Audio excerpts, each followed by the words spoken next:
তো আল্লাহ তাআলা বলেন যে হাজির হাটের দক্ষিণ প্রান্তে ওই টালির বাড়িটাই পশ্চিম ভিটার ঘরে দেখো একটা মেয়ে ছেলে শুয়ে আছে, তার পেটের ভেতরে একটা বাচ্চা এসেছে।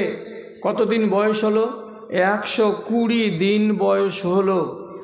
ওই মেয়েটার পেটের ভিতরে যেখানে বাচ্চাটা আছে ওতে এই রুহটা ফুঁকে দিয়ে চলে এসো, এটাই তোমার কাজ।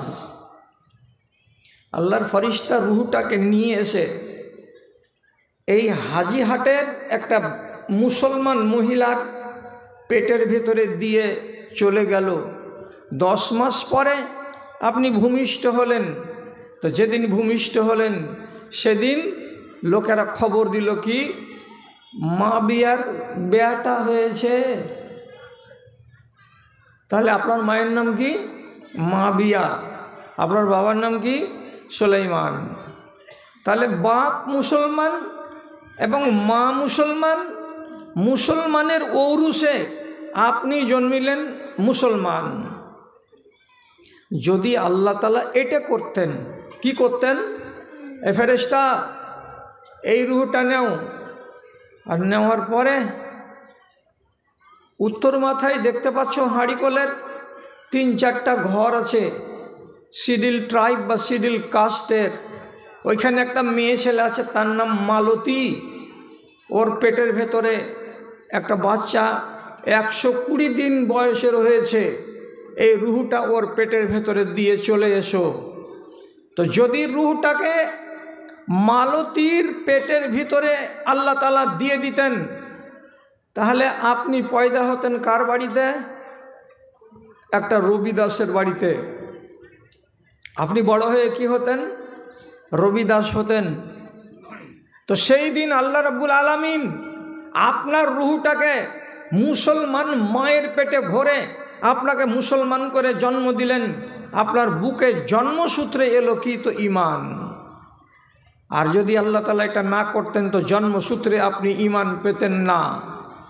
তাহলে এটা আল্লাহ তাআলার কত বড় নিয়ামত আপনি আইডিয়া করে নেন এইবার। এটা বিশাল বড় আল্লাহর দান যে মানুষ ঈমান নামের সম্পত্তিটাকে পেয়েছে। ঈমান কাকে বলে? আল্লাহ এক, এটা বিশ্বাস করতে হবে। রাসূল দুনিয়াতে এসেছেন অনেক, বিশ্বাস করতে হবে। ফেরেশতা আছেন বিভিন্ন কাজে, এটা বিশ্বাস করতে হবে। কিয়ামত হবে একদিন, এটা বিশ্বাস করতে হবে। আর আমার মরার পরে আমাকে দ্বিতীয়বার জন্মগ্রহণ করতে হবে। আর আমার কপালে তকদির বলে একটা কথা আছে, কি আছে আমি জানি না, তকদিরকে বিশ্বাস করতে হবে। এর নাম ঈমান। এইবার আপনাকে যেটা কথা আজকে আমি বুঝাতে চাইছি সেটা হলো এই, মানুষের ঈমান বাড়ে আর মানুষের ঈমান কমে। মানুষের ঈমানে পোকা লাগে, মানুষের ঈমানের গা থেকে আবার পোকা ছুটে যায়। আপনি মরবেন তো একজন মুমিন হয়ে মরবেন। আপনি যদি মরেন মুসলমান হয়ে তাহলে বিপদ আছে। আপনাকে মুমিন হয়ে মরতে বলছি। কেন? মুসলমান কাকে বলে আর মুমিন কাকে বলে? একটা মানুষ যদি নামাজ, রোজা, হজ, যাকাত, পর্দা এগুলো সব জিনিসকে মানে, আর যত হারাম আছে চুরি, ছিনতাই, রাহাজানি, পরনিন্দা, গীবাত, সুদ, মদ এগুলো থেকে নিজেকে বাঁচিয়ে রাখে, তাহলে এই লোকটা হলো মুমিন। আর একটা লোক, একটা মহিলা, সে নমাজ পড়ে, রোজা করে, হজ করে, সবই করে, কিন্তু বেচারি পর্দা করে না। এই মেয়ে ছেলেটি মুমিন নয়, এই মেয়ে ছেলেটি হলো মুসলমান। একটা লোক নমাজ, রোজা, হজ, যাকাত সবই করে, কিন্তু নিশা না করতে গেলে ওর দানা হজম হয় না, এই লোকটা হলো মুসলমান, এই লোকটা মুমিন নয়। যদি আপনার ইমানের গায়ে দাগ থাকে কিসের, আপনি কোনো না কোনো অন্যায় কাজের সঙ্গে নিজেকে জড়িয়ে রেখেছেন, তাহলে আপনাকে মুমিন বলা যাবে না, আপনাকে মুসলমান বলা যাবে। আপনি মরেন ইমানদার হয়ে। আর সব সময় এটা কথা আপনাকে জাগ্রত করে রাখতে হবে, আমার ইমানে যেন পোকা না লাগে। তাহলে বুঝাবো কি করে আপনাকে আমি? মেয়ে ছেলে পিলে আগেকার দিনে 7 দিন 5 দিন 4 দিন পর পর মাটির হাঁড়িগুলোকে পুড়াতো, ধুয়ে টুয়ে দেওয়ার পরে কি করতো, পুড়াতো, উল্টো করে আখার উপরে রেখে দিয়ে তাপ দিত হাঁড়িতে। কেন? হাঁড়িটাতে ভাত যেন নষ্ট না হয়ে যায়। আপনি তো জানেন এটা কথা। এখনকার হয়তো দেশের মেয়ে ছেলে পিলে তা করে না। ফাল যেটাতে আপনি হাল চালাচ্ছেন রোজ রোজ রোজ রোজ, মাস 3 মাস পর পর একবার করে ফালটাকে তাড়াতে হয়। এটা বুঝেন না? বুঝেন না? ফাল তাড়া মানে কি? কামারের বাড়ি নিয়ে গিয়ে গোড়া থেকে পিটিয়ে ওকে লম্বা করতে হয়। এটা হলো ফালকে তাড়ানো, না হলে কাজ হবে না। আরও বলছি আপনাকে, বছরে একবার করে মা খালারা ঘর বাড়িকে দেয়ালকে লেপা পোছা করে, ঝাড় ঝাঁটা দেয়, দিয়ে চিকন চাকন করে দেয়, সৌন্দর্যকে বাড়িয়ে দেয়। এটা কেন করে? এটা করতে গেলে চিকন ঘর, চিকন বাড়ি, ধুলাবালি থাকবে না, দেখতে মনোরম পরিষ্কার লাগবে। তাহলে আপনাকে একবার করে মাঝে মাঝে আপনার ইমানকে ঝেড়ে ঝেড়ে দেখতে হবে। একবার করে ইমানের গায়ের ময়লাগুলোকে সরাবার জন্য একবার হিলতে হবে, আর হিলাতে হবে নিজের ইমানটাকে, আর দিয়ে নিজেকে ফয়সালা করতে হবে, আমার ইমানে দাগ নেই তো, আমার ইমানে পোকা লেগে নাই তো। যদি পোকা থাকে তাহলে পোকাটাকে আপনাকে সারাতে হবে। নবীজি হাদিসে বলছেন, ইন্নালিল ইমানে সাহাবাতুন কা সাহাবাতিল কামারে। যেমন চাঁদ 14 তারিখের ঝকঝকা হয়ে আসমানে দেখা দেয়, আর এত পূর্ণিমা রাতে সুন্দর আলো দেয়। ওই দিক থেকে এক ফালি মেঘ উড়তে উড়তে চাঁদের যখন সামনে এসে যায়, তখন দুনিয়াতে অন্ধকার নেমে যায়, চাঁদ ঢেকে যায়। তারপরে যখন মেঘটা সরে যায়, তখন আবার চাঁদটা উজ্জ্বল হয়ে চোখের সামনে দেখা যায়। মেঘে যদি চাঁদকে ঢেকে দেয় তো আলো হারিয়ে যায়, মেঘ সরে যায় তো আবার আলো প্রস্ফুটিত হয়। মুসলমানেরা, তোমাদের ইমানে এইরকম করে মেঘ চেপে যায়, ছায়া পড়ে যায়। কিসের ছায়া? হারাম রুজির ছায়া। কিসের ছায়া? হারাম গেজার ছায়া। কিসের ছায়া? হারাম ইনকামের ছায়া, ধান্দাবাজির ছায়া, পরনিন্দা এবং গীবতের ছায়া, ব্যভিচারের ছায়া, জাকাতকে আটকিয়ে দেওয়ার ছায়া। এগুলো যখন তোমার ইমানের সামনে খাড়া হবে, তখন তোমার ইমানের আলোটা কমে যাবে, যেমন চাঁদের আলোটা মেঘ আসার কারণে কমে যায়। তুমি তোমার গায়ে সব সময় যেন এমন দাগ না লেগে থাকে, এই ব্যাপারে সজাগ থাকো। তুমি কোনো সময় এমন ফ্রি মন নিয়ে ঘুরিও না, ইমান তো আমার ভালো আছে, ইমানে তো অসুবিধা নাই, এইটা কথা বলবেন না। ইমান আপনার আমলের দোষে নষ্ট হয়, ইমান আপনার আমলের দোষে মজবুত হয়। ইমান কি? আপনি কি খুঁজে বেড়াতে কোনো দেশে গেছিলেন? জাননি। আপনি তো বাড়িতে বসে ইমান পেয়েছেন। একটু হ্যাঁ আবার নাই বলেন তো। এইরকম লোক আমরা দেখেছি, আমরা ছিলাম কি ছিলাম না, যে আমার মা নামাজ পড়ছে আর আমি 3 বছরের ছেলে, মায়ের কাছে গিয়ে ও যখন সিজদাতে গেছে তখন ওর ঘাড়ে চড়ে নিয়েছি। এরকম হয় না? হয়।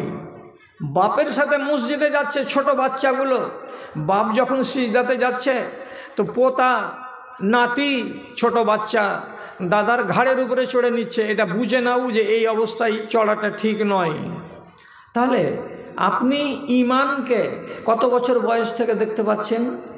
যেদিন আপনার বিবেক হয়েছে 3 বছর 4 বছর, সেদিন থেকে মা নামাজ পড়ছে, এটা ঈমান।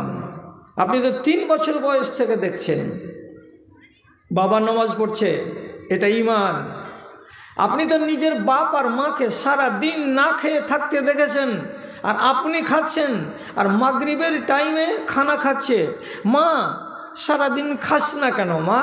তো বলছে বেটা রোজা করেছি। তো এখন খাওয়া যাবে না? না। কখন খাবে? বলছে সূর্যটা ডুববে তখন খাবে। তো বাচ্চা ছেলেটা দেখছে যে বাপ মা বড়রা সূর্য ডুবার পরে খানা খাচ্ছে। তো 3 বছর 4 বছর বয়সে তো আপনি দেখে নিয়েছেন এটাকে কি বলে, তো রোজা, এটার নাম রোজা, এটা কি? তো ধর্ম, এটার নাম ঈমান। তাহলে আপনার তো পরিচয় আছে 3 বছর বয়স থেকে, কার সাথে? তো ঈমানের সাথে।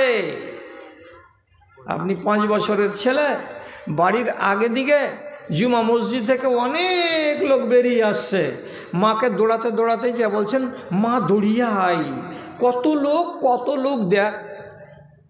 তখন মা বলছে হ্যাঁ বেটা, আজকে জুমার দিন, গ্রামের লোকেরাকে এই টাইমে একসাথে এসে নামাজ পড়তে হয়, এটাকে জুমা বলে।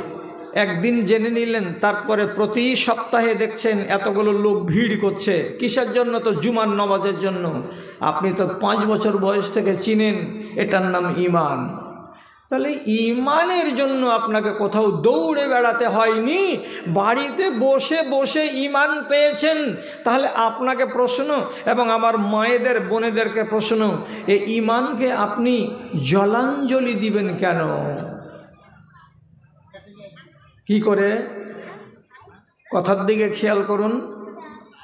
একজন সাহাবী, তার নাম যায়েদ ইবনে আমর, ওর সামনে কিতাব নাই, কোনো মাওলানা নাই, কোনো মাদ্রাসা নাই, শুধু মুখে কানে শুনেছে ইব্রাহিম নবী এসেছিলেন দুনিয়াতে, এবং নবী ইব্রাহিম একটা শরীয়ত নিয়ে এসেছিলেন, তিনি আমাদের পিতা। তো ইব্রাহিম নবীর নাম শুনে, ইব্রাহিম নবীর ধর্মটা প্রায় 4500 বছর পরে মক্কার লোকেরা স্মরণ রাখতে পারেনি। মিট করে জ্বলছিল। এর ভিতরে যায়েদ ইবনে আমরের মতো একটা লোক বারে বারে আসমানের দিকে মুখ করে আর বলে, আল্লাহ, ঈমান কোথায় পাওয়া যাবে? কিভাবে তোমাকে ডাকবো যে তাহলে নিয়ম অনুযায়ী তোমাকে ডাকা হবে? কেউ যে বলতে পারে না মাবুদ।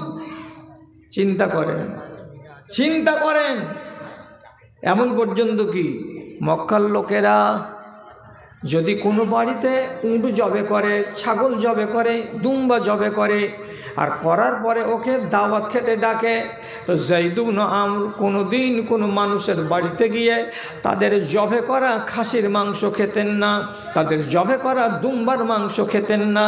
কেন? হে আরবের লোক, এই দুম্বাটাকে জন্ম দিয়েছেন কে? তো আল্লাহ। আর তুমি জবা করছো কার নামে? তো খোদা বুতের নামে, এই মাটির প্রতিমার নামে। তোমরা এই যে নকল খোদার নামে তোমাদের জানোয়ারগুলোকে জবে করছো, এটা হালাল নয়, এটা হারাম, কাজে এমন মাংস আমি খাবো না। তখন তো নবী আসেনি, তো শরীয়ত কোথায়? শরীয়ত তো নাই, তা আসল শরীয়তটা পাবে কোথায়? এই জন্য বেচারি পেরেশান আছে যে আল্লাহ তোমাকে পাবো কি করে, ঈমান পাবো কি করে, ঈমান কোন জায়গাতে গেলে খুঁজে পাওয়া যাবে? আর আপনি কি খুঁজে বেরিয়েছেন জীবনে কোনো দিন? ঈমান কোথায় পাওয়া যাবে? আপনার বাড়িতে ঈমান, আপনার গ্রামে ঈমান, আপনার মসজিদে ঈমান, আপনাকে কষ্ট করে বেড়াতে হয়নি। নবীজির স্ত্রী তিনি নিজে বলছেন, উম্মে হাবিবা, উনি কি বলছেন? আমি একদিন দেখছি যায়েদ ইবনে আমর কাবার প্রাঙ্গণে বসে আছে, এইরকম করে হেলান দিয়ে কাবাতে, আর দিয়ে তারপরে উপর দিকে হাতটা তুলে দিয়ে বলছে, লা আদরি ইয়া রব্বে কাইফা আবুদুকা। এ আসমানের মালিক, আমি জানি যে তুমি আকাশে আছো, তোমার নাম রব, তুমি হলে আল্লাহ, কিন্তু তোমাকে কেমন করে ডাকবো এটা জানতে পারি না রে মালিক। কেমন করে তোমার ইবাদত করব কেউ আমাকে শিখিয়ে দেয় না রে মালিক। আর এই দেশে যতগুলো লোক আছে সবাই মাটির খোদার পূজা করে, আর আমি মাটির খোদার পূজা করি না। কোন জায়গায় যেতে গেলে তোমাকে পাওয়া যাবে, কিভাবে ইবাদত করতে গেলে তুমি খুশি হবে, এ পন্থা খুঁজে বেড়াচ্ছি কিন্তু কোথাও পাই না।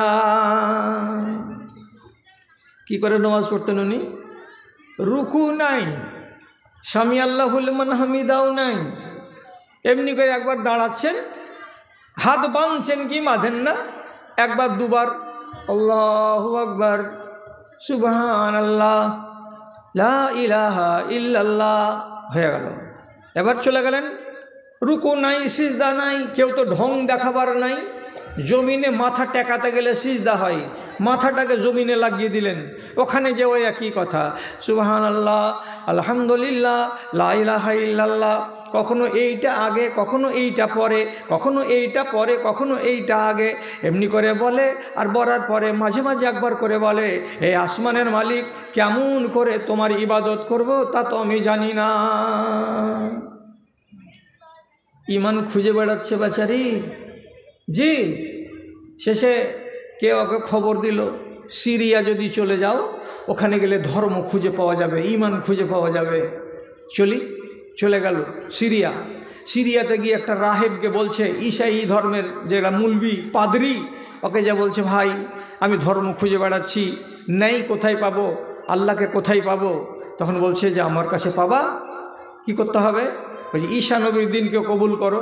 বলছে হ্যাঁ করব, কিন্তু তার শর্ত জানো, ঈসাইরা একটা ভুল কাজ করেছিল, তার কারণে ওদের উপরে আল্লাহর লানত পড়েছিল, ওই লানতের তোমাকে ভাগ নিতে হবে।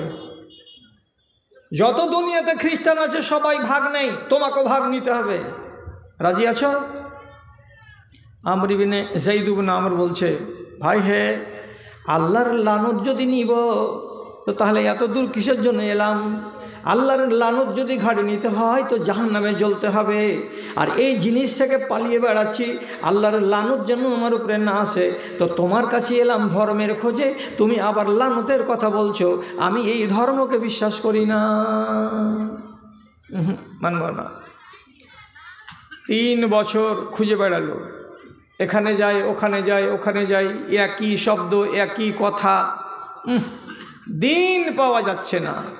শেষে একজন ইহুদি ওকে সত্য কথাটা বলে দিল, আর দেওয়ার পরে বলল, এই খেপা, তুই কি করে বেড়াচ্ছিস ধর্ম ধর্ম করে আর ইমান ইমান করে? আরে আসল ইমানের জায়গা তো তোর বাড়ি যেটা আরব দেশ, সে দেশে তো আছে, এখানে কি করতে এসেছিস তুই? কোথায় আছে ভাই? তো বলছে তোমাদের মক্কাতে আখেরি নবী রাহমাতুল্লিল আলামিন, তার নাম মুহাম্মদ মুস্তাফা সাল্লাল্লাহু আলাইহি ওয়াসাল্লাম আত্মপ্রকাশ করেছেন। তিনি রবকে কেমন করে ডাকতে হবে তার তালিম দিচ্ছেন। তিনি হলেন শেষ নবী। তার কথা মতো যদি চলো তাহলে তুমি আল্লাহর ঠিকানা পাবে এবং তুমি রহমাতুল্লিল আলামিন নবীর একজন উম্মতি হয়ে বাঁচতে পারবে। এদিকগুলো ছাড়াও। ও বেচারি তখন বলছে, তাই নাকি? খবর পেয়েছেন? হ্যাঁ। সব ফেলে দিয়ে একটা উঁটে চড়ে যা তার তল্পি তল্পা ছিল নিয়ে রওনা দিয়েছে মক্কার পানে। কিছু দূর যাওয়ার পর রাতের বেলায়, সে দেশে তো লুটতরাজ, দাঙ্গা হাঙ্গামা, মাল ছিনতাই, লুটে নেওয়া, এগুলো তো সাধারণ ব্যাপার ছিল। রাতের বেলায় যায়েদ ইবনে আমরকে কিছু ডাকাতেরা ঘিরে নিল, আর নেওয়ার পরে ওর মাল কয়টাকে ছিনিয়ে নিল, আর নেওয়ার পরে ওকে বলছে খালি হাত চলে যা। যেমনি তাকে খালি হাত যাওয়ার সুযোগ করে দেওয়া গেল। আর একজন ডাকাত বলছে, একে যদি খালি হাত ছেড়ে দাও তাহলে পরে কিছু দূর গিয়ে খবর দিয়ে দিবে যে এই জায়গাতে ছিনতাইকারীর দল আছে, অতএব কোনো সওয়ারি এ রাস্তা দিয়ে যাবে না। যদি নিজেদের ব্যবসাকে চালু রাখার ইচ্ছা থাকে তাহলে আর মাল লুটে নিলি তার জীবনটাকেও লুটে নেই, একে মেরে শেষ করে দে। বেচারিকে ওখানেই কপিয়ে